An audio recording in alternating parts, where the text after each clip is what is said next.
गांव था। उस गांव में टूनी चिड़िया अपने पति कालू कौवे के साथ रहती थी। टूनी चिड़िया की एक बेटी और एक बेटा था। बेटी का नाम पिंकी और बेटे का नाम उसने गोलू रखा था। दोनों बच्चे स्कूल में पढ़ते थे। कालू कौवा एक होटल में खाना बनाने का काम करता था।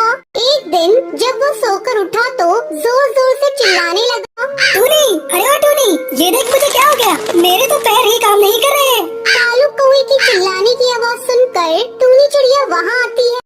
क्या हुआ जी? सुबह सुबह शोर क्यों मचाने लगी? मुझे बहुत काम करने हैं, जल्दी बोलो क्या बात है? टूनी ये देख, मेरे पैरों ने काम करना बंद कर दिया है। ऐसा कैसे हो सकता है? रात में तो सब कुछ ठीक ही था। इतना कहकर टूनी चिड़िया अपने काम में लग जाती है। इस तरह कई दिन गुजर जाते हैं, लेकिन कालू कौवे की हालत में कोई सुधार नहीं होता। सुनो जी, घर का सारा राशन खत्म हो गया है और तुम भी बिस्तर पर पड़े हो। मैं सोच रही हूँ मैं तुम्हारी जगह होटल में जाकर काम करूँ। इससे घर में 2 पैसे भी आएंगे, बच्चों का पेट भी भरेगा और तुम्हारी दवाइयाँ भी आएंगी। टूनी चिड़िया कालू कौवे के होटल में जाती है। जब होटल का मालिक टूनी चिड़िया को देखता है तो उसे डांटने लगता है। क्यों रे, तेरा पति कहाँ है? ज्यादा काम है उसे, देखता हूँ कौन उसे काम देता है। मालिक, ऐसी कोई बात नहीं, मेरे पति के पैरों ने काम करना बंद कर दिया है, इसलिए उनकी जगह मैं काम करने आई हूँ। ठीक है, अभी से लग जा काम पर। टूनी चिड़िया होटल में काम करने लगती है। ऐसे ही दिन बीतने लगते हैं। एक दिन जब टूनी चिड़िया होटल में भोजन बना रही थी, तभी वो देखती है कि होटल के कुछ स्टाफ एक पक्षी को पीट रहे हैं। अरे काकी, होटल के स्टाफ मिलकर इस पक्षी को क्यों पीट रहे हैं? तुझे नहीं पता, यहाँ तो अक्सर ऐसा ही होता है।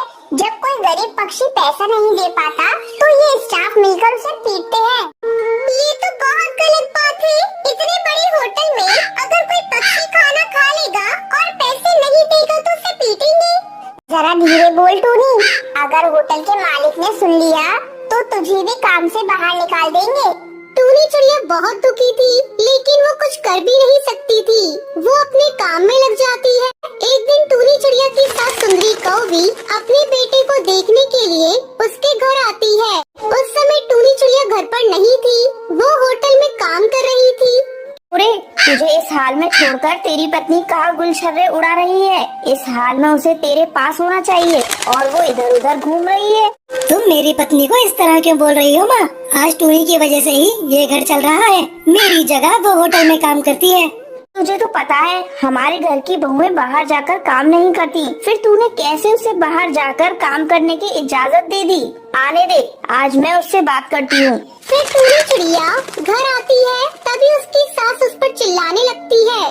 बहू, अगर तुझे बाहर काम ही करना था तो पहले मुझसे तो पूछ लिया होता।